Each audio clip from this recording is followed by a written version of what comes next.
j'aime le personnage de Jacob de l'Ancien Testament de la Bible. Ce qui m'a toujours inspiré dans son personnage, c'est son ambition. Et son ambition et surtout son ambition et quelque part son enthousiasme de voir son avenir en grand. Et ce qui est vraiment très intéressant dans le personnage de Jacob, c'est que malgré les adversités dans sa famille, euh, malgré la jalousie qu'il éprouvait de la part de ses frères, il a quand même su grandir et devenir un homme très important. Et c'est ça que j'aime bien. Et qui, malgré les adversités qu'il rencontrait, même partout où il allait, mais il arrivait toujours à garder l'ambition pour devenir un homme important. C'est vrai, ça, c'est la vérité. Oui. Alors moi aussi, je vous encouragerai. Comme vous avez l'inspiration de Jacob avec vous, ça veut dire que vous êtes prospère au moins vous. Oui, j'aime beaucoup le personnage de Jacob. Pros- J'aime son ambition. Et vous-même, à Euh, part ce que lui, vous aimez, lui, il a fait pour sa part. oui, Mais c'est l'exemple seulement. C'est pas dit que non, comme il a fait, ça veut dire que c'est pour toute l'humanité du monde. Non. non, lui, il a fait surtout pour lui, premièrement, et pour... Oui, d'abord pour lui, Et après, pour honorer Dieu. oui, surtout. Et Et pour en fait rendre gloire au nom de Dieu dans sa vie, parce qu'il est devenu un homme très important. après avoir passé les épreuves de la vie. Oui, il est devenu un homme très important. Et alors, ça veut dire à nous les autres, à nous autres maintenant.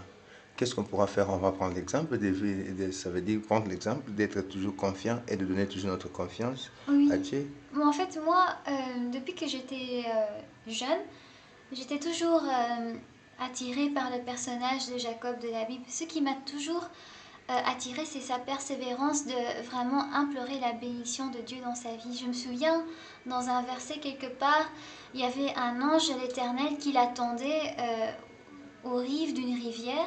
Il devrait faire la traversée avec sa famille. Alors il y a un ange qui est venu le combattre.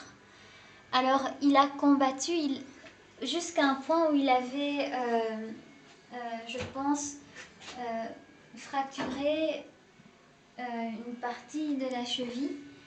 Mais malgré ça, il continuait à combattre l'ange et il disait qu'il n'allait pas laisser l'ange tranquille avant que le Seigneur lui bénisse.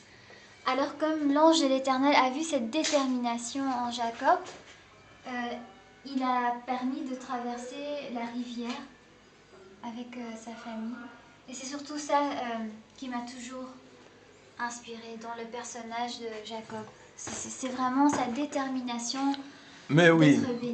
mais oui, oui, tu as dit que le personnage de Jacob vous a beaucoup inspiré, oui. Ça, c'est le modèle. Mais pour vous-même, qu'est-ce que vous direz de Dieu? Parce que les autres disent que Dieu Pour, n'existe pas. C'est vrai ça?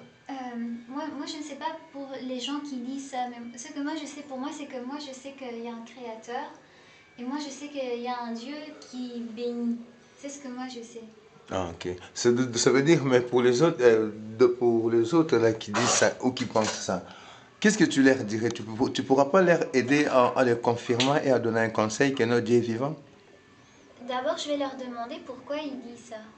Et s'ils me disent pourquoi eux ils pensent que dans leur vie le Seigneur ne se manifeste pas, là je vais demander au Seigneur de vraiment leur donner une réponse qui va les éclairer. Mhm. Oui, ça c'est vrai. À part ça, À part ça, il n'y a rien d'autre, à part demander au Seigneur, Créateur, de Tout-Puissant. moi, ce qui m'inspire beaucoup, c'est la bénédiction de l'Éternel. Mais tu sais Surtout, que avant de recevoir la bénédiction de l'Éternel, il faut faire au moins, il faut payer les prix. en fait, moi, je ne pense pas qu'il y a un prix à payer. Moi, je pense que pour moi, personnellement, je suis déjà bénie parce que Jésus est mon Dieu. Oui, Jésus est notre Dieu, comme on dirait, Jésus reflète l'image de Dieu, oui, mais quand même, nous on croit à Dieu, et Jésus est notre grand frère. Mais pour les autres là qui nous disent que Dieu n'existe pas, Et en pour fait, moi même, pour ces gens qui disent ça, je vais d'abord leur demander pourquoi est-ce qu'ils disent ça. Mais ça, oui, ça on a déjà compris, mais et ils sont là, ça veut dire ils sont des ignorants. Toi, tu dis, ils vont pas te dire pourquoi ils disent ça, parce que c'est juste des Mais moi, ignorants. moi je Mais pense que par- si eux ils disent ça, c'est parce que dans C'est leur la vie, vérité? Non, c'est la vérité, ils sont des ignorants. Parce que l'ignorance, c'est quoi? Et je sais, l'ignorance, c'est la vérité de faire quelque chose ou de pratiquer quelque chose, mais comme la haine